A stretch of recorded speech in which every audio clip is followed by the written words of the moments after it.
In 1971, I was an Antioch College student in Yellow Springs, Ohio. I had a co-op job to get to, was in Portland, Oregon. Down the road from the campus, I purchased a 1964 Corvair Monza, 3-speed stick on the floor, 2-door, hardtop, faded green, AKA unsafe at any speed, per Ralph Nader. So I had a fellow Antiochian travel with me. He was on his way to Berkeley, California. But we drove down to Miami to pick up some stuff from his parents, then headed north and got on Interstate 40, headed west. About 175 miles east of Memphis, saw a black dude and a white dude hitchhiking on the highway. I figured I'd pull over to save the brother. And when I pulled over in downshift, my gearbox got jammed in second gear. I crawled into the nearest town, Dixon, Tennessee, and drove around, crawled around, and found a Chevrolet dealer that would be able to repair the car. It would take a couple of days for the car to get repaired.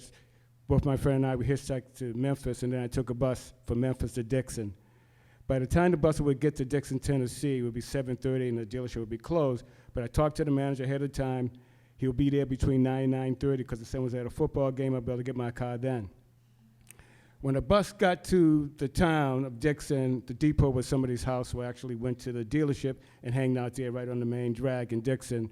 Walked around for about 40 minutes looking at all the used cars in the parking lot with the plastic flags blowing in the breeze. Decided to sit on the front wall of the dealership right on Main Street. About 20 minutes to 9, the local police car pulled up. Guy rolled down the window and he yelled out, "What are you doing here?" I got off the wall and said, "I'm waiting for the manager. He's going to be here between 9 and 9:30, pick up my car, car's been repaired, then I'm headed out of town." A couple of seconds passed by and he yelled out, "If you're not gone in 10 minutes, I'm going to take you in." I was sometimes perplexed and puzzled, maybe didn't understand what I was talking about. Took a couple steps closer. The car was still over there. I said, "I'm just waiting for the manager. He's going to be here between 9 and 9:30. Son was at a football game. When he's out, our car's repaired. I'm going to pick it up and head right out of town." A couple of seconds passed by and he said, "Like I said, if you're not gone in 10 minutes, I'm going to take you in." Now, I could see that the cop really wanted me to continue the circular diatribe conversation, but I turned away with disgust, and as the cop car drove away, I can see in the distance the digital clock saying 8:55. Now the countdown is on.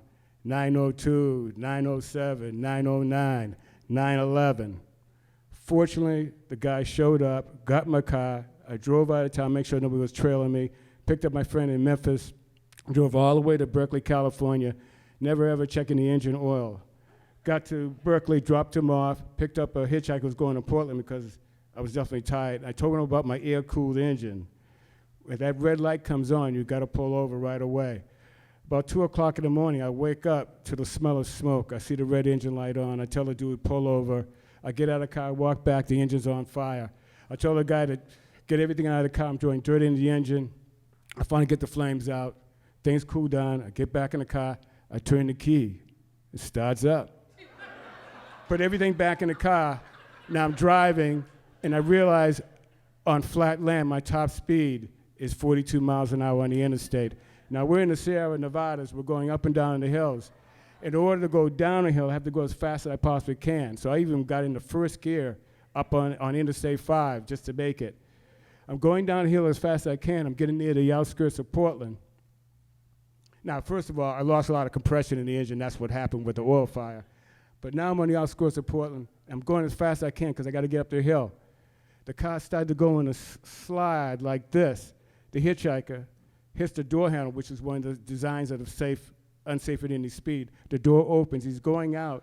I got my hand holding on here. My other hand's on the steering wheel. We're going sideways. The centrifugal force is too strong, and he goes out on the interstate at 47 miles an hour. I spin around, get over to the emergency guardrail. 2 seconds later, he's at the door. I said, "Man, are you all right?" He said, "I knew how to slide because I skied." He only had a wind parker on. The first ramp we got off to was a stop sign. He quietly said, "I'm getting out here." That was not his destination. He was totally shocked. I got to my destination, parked the car in front of the Burnside Hotel, which I was going to be assistant manager for Halfway Alcoholics. The car got towed a couple days later, and that's the end of my 5,000-mile story.